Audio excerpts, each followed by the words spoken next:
Hola, yo soy Lidia, estamos en el primer año del grado de Trabajo Social en la Universidad Pablo de Olavide. Nuestra asignatura es Sociología 1 y la profesora es María José del Pino Espejo. A continuación hablaremos del Club de Lectura Sociológica, del libro de Flora Tristán, de Peregrinaciones de una paria. Y lo haré junto a mis compañeras Desiré, María y Lucía. Bueno, vamos a dar comienzo al Club de Lectura Sociológica. Vamos a leer el capítulo 9 del libro de Peregrinaciones de una paria de Flora Tristán, que se llama Leonidas, pero antes vamos a dar una pequeña introducción para situar a Flora Tristán en la época. Hablaremos de su biografía, de su perspectiva sociológica, de la relevancia de la sociología contemporánea, del sistema social, de la política de la época y de los grupos y organizaciones de la época. Pues bien, Flora Tristán fue una de las grandes fundadoras del feminismo temprano. Nació el 7 de abril de 1803 en París, Francia. Murió el 14 de noviembre de 1844 en Burdeos, en Francia también, a causa de una enfermedad llamada tifus. Sus padres eran Mariana de Tristán y Teresa. Su marido o cónyuge era Andrés Chaza, con el que tuvo 3 hijos, Alejandro, Ernesto y Adelina, y ella fue una gran escritora, pensadora socialista y feminista francesa de ascendencia peruana. Su perspectiva sociológica principalmente era feminista, porque ella pretendía igualar la situación entre hombres y mujeres y además pretendía que se reconocieran en las mujeres las capacidades que normalmente se le habían visto atribuidas a los hombres, como podrían ser el derecho a la educación o el derecho al trabajo. Su feminismo se basaba en la Ilustración, que era un movimiento que tuvo gran repercusión cultural, social y política, porque empezó a basarse y a darse importancia a la razón y al conocimiento frente a la ignorancia. Su feminismo partía de la idea de que todos los hombres y mujeres nacían libres, iguales y con los mismos derechos ante una sociedad un poco injusta. La situación de las mujeres, según Flora Tristán, se debía a que había una falsa creencia por parte de la sociedad de que las mujeres eran inferiores a los hombres, o dicho de otra manera, de que los hombres eran superiores a las mujeres.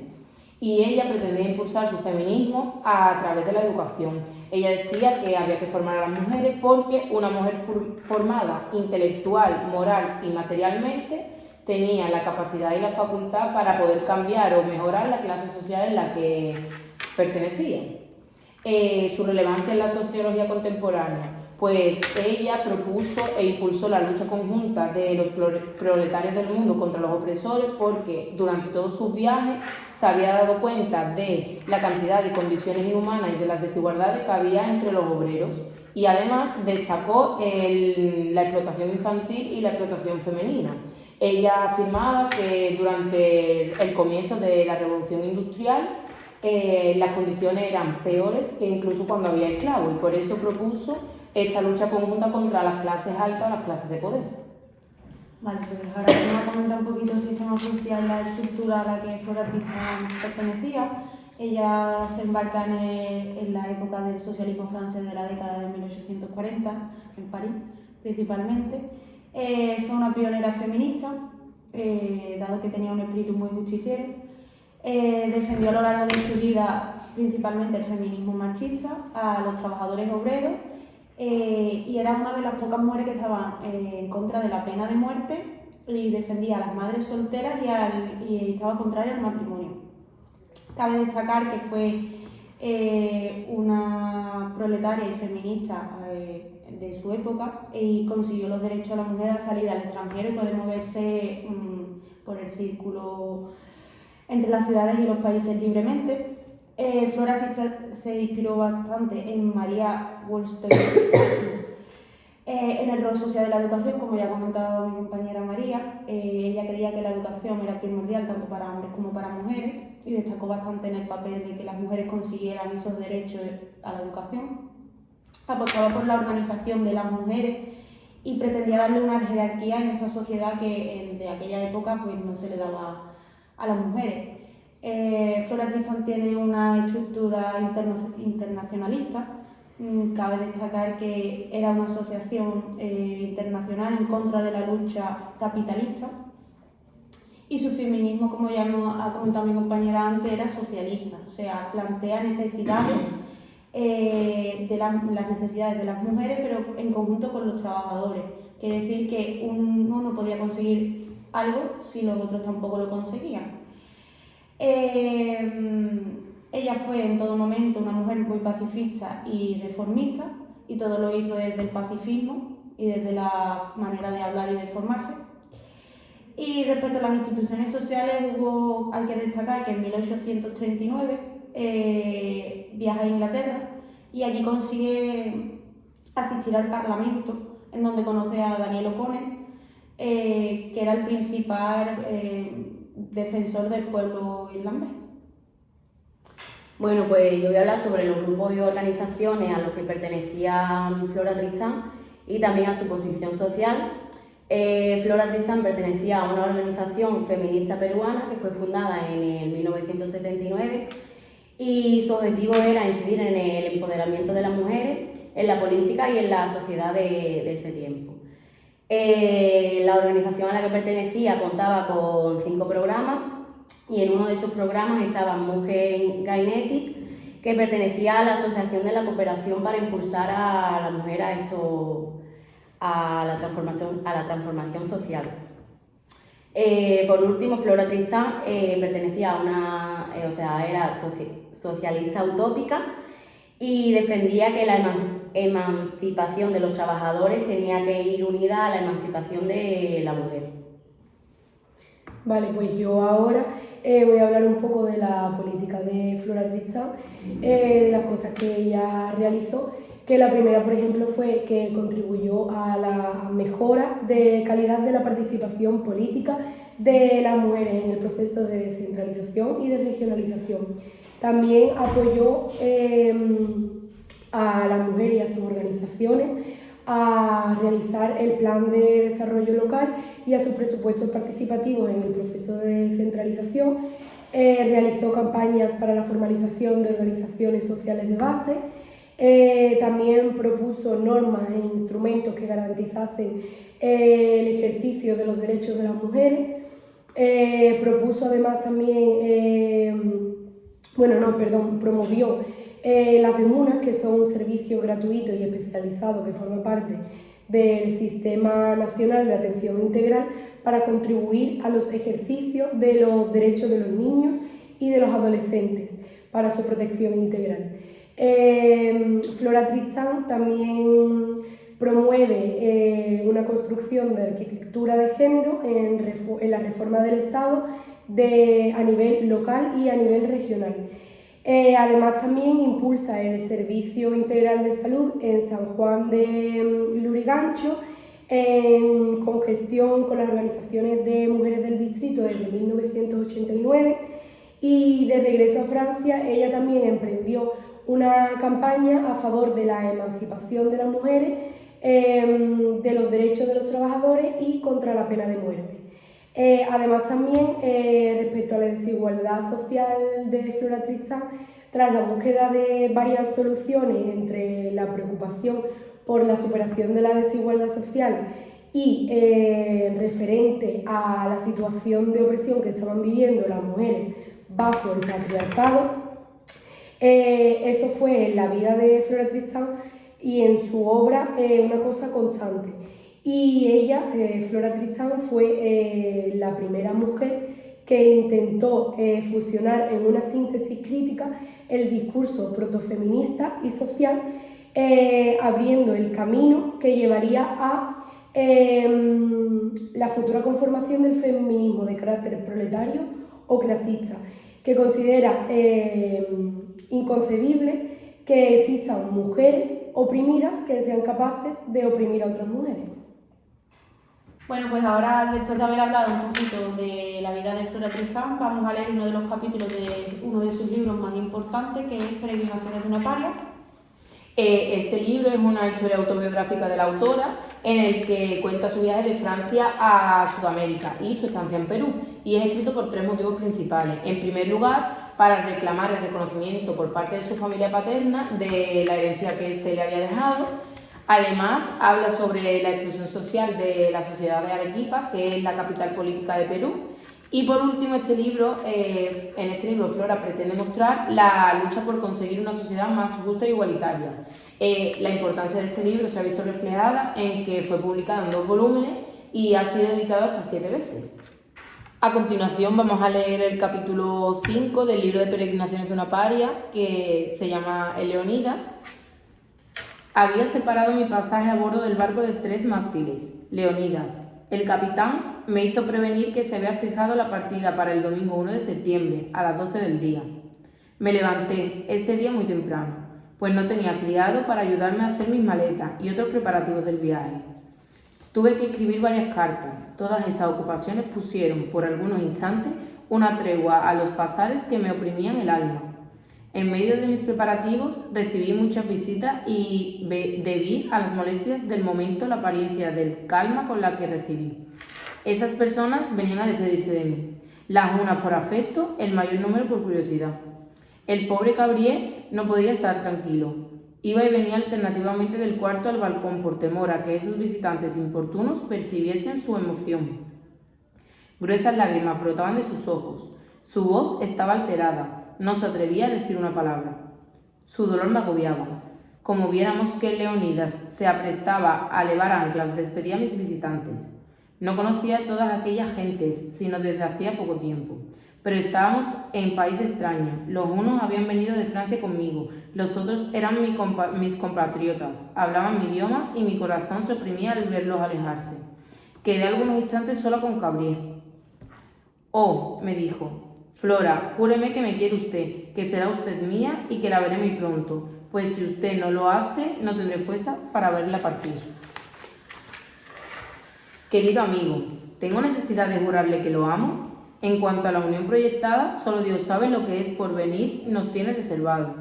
Pero su voluntad, Flora, repítame que en este momento puedo considerarla como mi esposa. Oh, repítalo. Hubiese deseado evitar la renovación de una promesa que sabía muy bien que no podía cumplir, pero su dolor me asustó. Temí que no pudiese dominarse y, atormentada por su expresión conmovedora y ante el temor de que David u otra persona entrase y lo encontrase llorando, le prometí ser su esposa y quedarme en América a participar de su buena o mala fortuna. El desgraciado, ebrio de alegría, estaba emocionado muy vivamente para notar el profundo dolor que me agobiaba. No sentía que en sus brazos no estrecha más que un cadáver incapaz de devolver la menor caricia. Me dejó porque creyó no tener la fuerza de acompañarme y fui con David a bordo. Me despedí de la señora Aubrit y saludé a la multitud de franceses que encontré en mi camino con una sangre fría que me admiraba a mí misma y que provenía del estado de aturdimiento en el que me encontraba. Nos hallábamos en el bote. Guardaba silencio y estaba atenta solo para reprimir dentro de mí el dolor que me devoraba, cuando David me dijo: «Señorita Flora, vamos a pasar delante del mexicano. ¿No quiere usted decirle adiós a ese pobre mexicano, al que sin duda no volverá a ver más?». Esas palabras produjeron en mí un efecto inconcebible. Fui presa de un temblor súbito que no pude resistir. Mis dientes castañeaban. David lo notó, pero le dije que sentía frío. Temí por un instante que no podía sostener ya mi cabeza. Brie, Fernando, Casario, todos estaban en el puente para saludarme y decirme adiós. No podía pronunciar una palabra. «¿Por qué nos deja, señorita Flora?», me gritó Briet. «Pobre señorita», decían los demás. «¿Qué valor tiene?». Todos repetían la palabra adiós, que repercutía en mi corazón desgarrado. Inclinaba la cabeza, me ocultaba entre mi velo, murmuraba adiós, adiós e invocaba la suerte. Subimos a bordo del Leonidas, en el cual encontrábamos una inmensa multitud de ingleses y americanos que habían ido a acompañar a sus amigos. David, después de haberme recomendado calurosamente al capitán, me condujo a mi camarote junto con el steward, a quien pidió que me entendiese con celo. Ambos me ayudaron a arreglar mis efectos y a ordenar mi camarote. Enseguida, David me llamó aparte. Me describió la manera de ser de los extranjeros con quienes iba a vivir para ponerme en guardia contra hombres con quienes una mujer debe ser más que reservada si quiere que la respeten. Había en el salón varios ingleses o americanos sentados en torno de una mesa bebiendo un grog. Me convertí en el centro de atención de todos aquellos extranjeros. Hablaban en inglés y veía que me tomaban por tema de su charla. Sus risas y miradas insolentes provocaron mi indignación. Sentí cuán sola estaba en medio de esos hombres con vicios inmundos y que desconocían las atenciones debidas a una mujer y a la primera de las leyes sociales, la decencia. Ese espectáculo que daba tanta veracidad a los consejos de M. David me entristecía profundamente. Sentía yo todos los horrores del aislamiento. M. David, al darse cuenta de ello, se esforzó por fortalecer mi valor, por reanimar la confianza en mí misma, y cuando levaron anclas se despidió. Lo acompañé hasta el puente y después de haberlo visto embarcar en su bote, me senté en la popa del barco, donde permanecí hasta que vinieron a arrancarme de allí. Lo que pasaba en mí sería difícil de describir. Mi corazón estaba tan ahito de dolor, mis miembros tan fatigados, todo tan confuso en mi pobre cabeza debilitada, y yo tan débil, que los ruidos diferentes, los objetos dispares de que me hallaba rodeada, me causaban la más extraña pesadilla y presentaban para mí el caos más extraño. Había aquel día una gran fiesta en la ciudad, con ocasión de una revista de la Guardia Nacional de Chile. Escuchaba las bandas de música, veía a todo el mundo muy bien vestido, y yo asistía del brazo de Chabrier. Poco a poco vi alejarse Valparaíso. Los barcos de la rada se volvieron tan pequeños que parecían juguetes de niños. El ruido del puerto, los ladridos de los perros, el canto del gallo, no llegaban ya a mis oídos. ¡Oh, Dios mío! Una vez más perdí a tierra. Entonces un dolor violento se apoderó de mi corazón. Recobré mis sentidos, pero fue para maldecir mi destino. Cuánto habría sufrido desde mi infancia, mi posición actual, todo se presentó simultáneamente ante mis ojos. Aquellos recuerdos estaban tan llenos de vida que sentí junto todos los dolores pasados y los pesares presentes. Mi imaginación me hacía concebir los más funestos pensamientos. Estaba inclinada sobre la barandilla del navío desde hacía algunos instantes. Miraba con fijeza la casa del cónsul, inglés situada en la cima de la más elevada montaña de Valparaíso, que gradualmente se perdía en el horizonte. Mis ojos fatigados miraron el agua. Sentí la inmensidad del mar y los pesares que arrastraba en pos mío. No sé lo que hubiese ocurrido con ese deseo, que a cada momento tomaba más fuerza si el capitán y un médico, a quienes no había hablado todavía, no hubiesen venido a obligarme a dejar mi sitio para conducirme al salón. Quise resistir, mas el mareo se había apoderado de todas mis fuerzas y paralizó mi voluntad. Me condujeron a mi cabina. Me acosté y por felicidad el mareo fue tan fuerte que muy pronto no me quedó idea alguna. Pasé una noche espantosa. Al amanecer mis sufrimientos se calmaron un tanto. Me quedé dormida y no desperté sino 2 horas después del mediodía. El capitán y el doctor me importunaron entonces con sus apremiantes solicitudes para inducirme a tomar alguna cosa.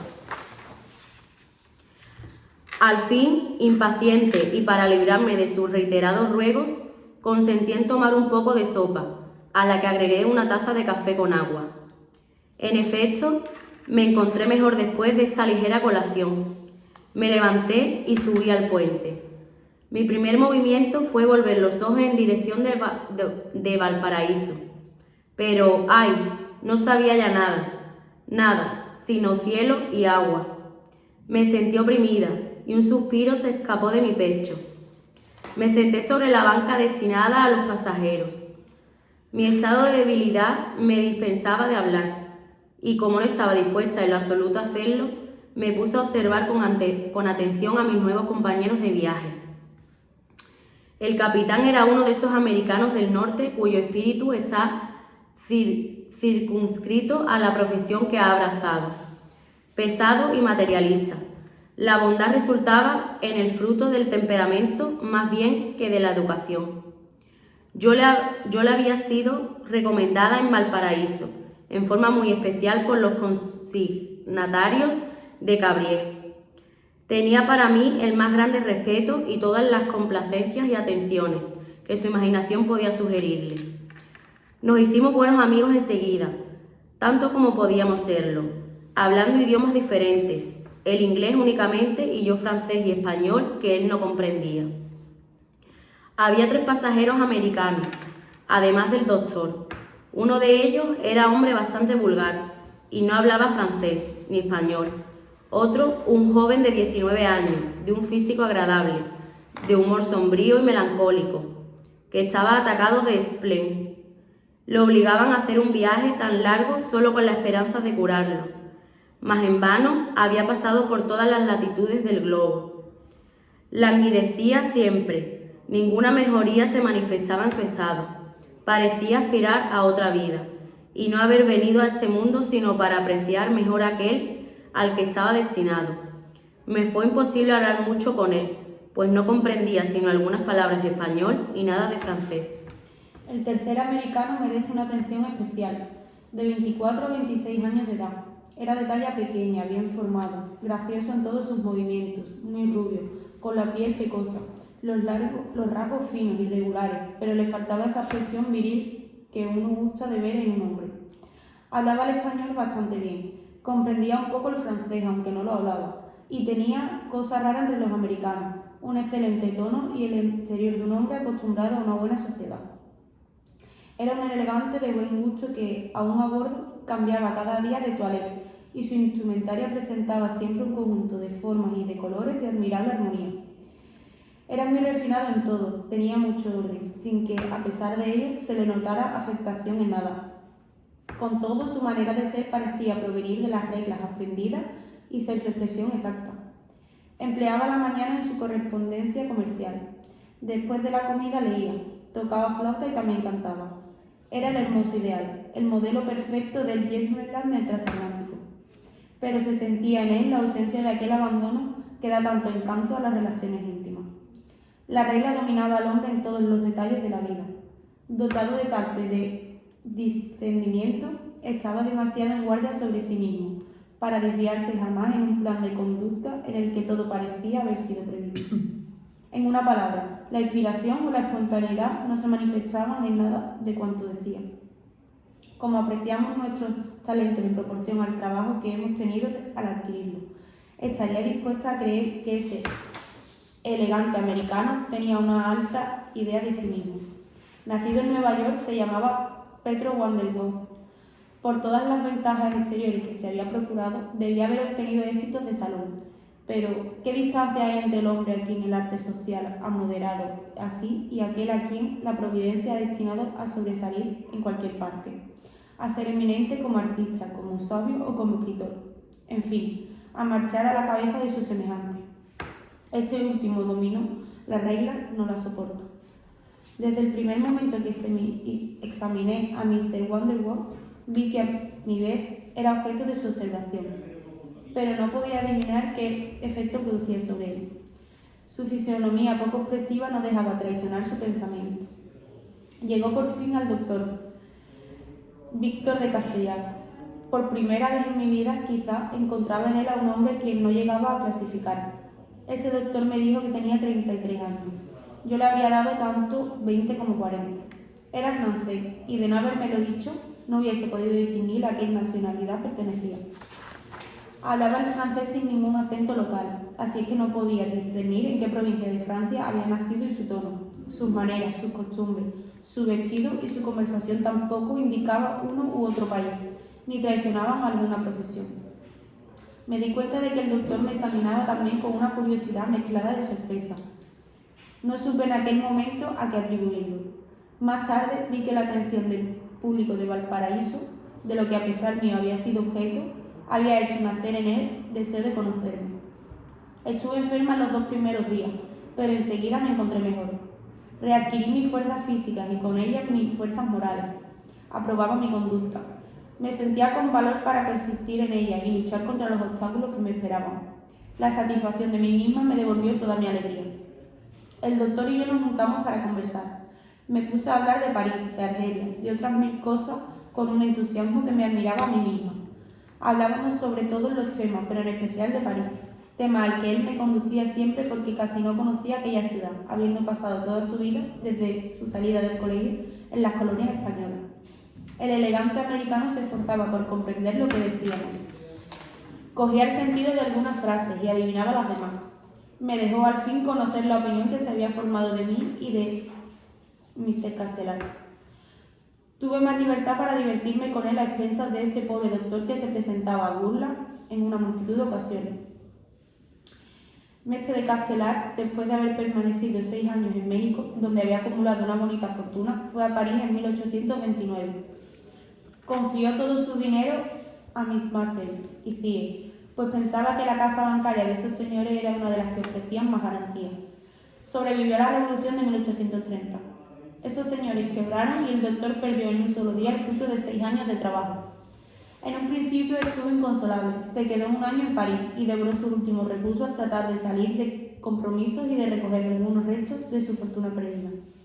Al fin adoptó un partido, resignarse a volver a América con intención de juntar nuevas riquezas. Esta vez había dado su preferencia al Perú y se dirigía a la ciudad de Cuzco. El doctor era muy conservador y sobre todo muy curioso. En el fondo excelente hombre, aunque egoísta y desconfiado porque conocía el mundo, y como M. David había sido víctima suya. Hicimos una travesía muy feliz. El 8º día, a las 9 de la noche, anclamos en la bahía de Islay, costa de Perú. Tras haber realizado la lectura de Leonidas, podemos apreciar cómo en este capítulo se trata el tema principal del libro de Peregrinaciones de una paria, que, como he mencionado con anterioridad, consta del viaje que realiza nuestra protagonista desde Francia a Sudamérica, citando y mencionando su estancia en Perú. Como hemos dicho, el transatlántico en el que se embarca Flora sale desde su ciudad de origen y llega a la bahía de Islay, que en este caso es Perú. Ella va relatando a lo largo de la historia sus vivencias, cómo deja atrás a su familia y a su hogar, y cómo deja también atrás a un hombre que está perdidamente enamorado de ella y le pide por favor que vuelva, que la va a estar esperando. El viaje consta de 8 días, en los que Flora no pasa mal a causa de la náusea y vómitos que tiene, y también hace mención a que le está pasando mal porque echa de menos a su familia y su hogar. Cuando Flora pasa las náuseas y los vómitos, conoces a varias personas en el transatlántico, como son el capitán del barco, el doctor, que fue el que la curó de esas náuseas y vómitos, y a varios pasajeros que estuvieron con ellas en todo el trayecto. Cabe destacar que el viaje duró 8 días y, como ya ha comentado mi compañera antes, llega a la isla de Islay, en Perú.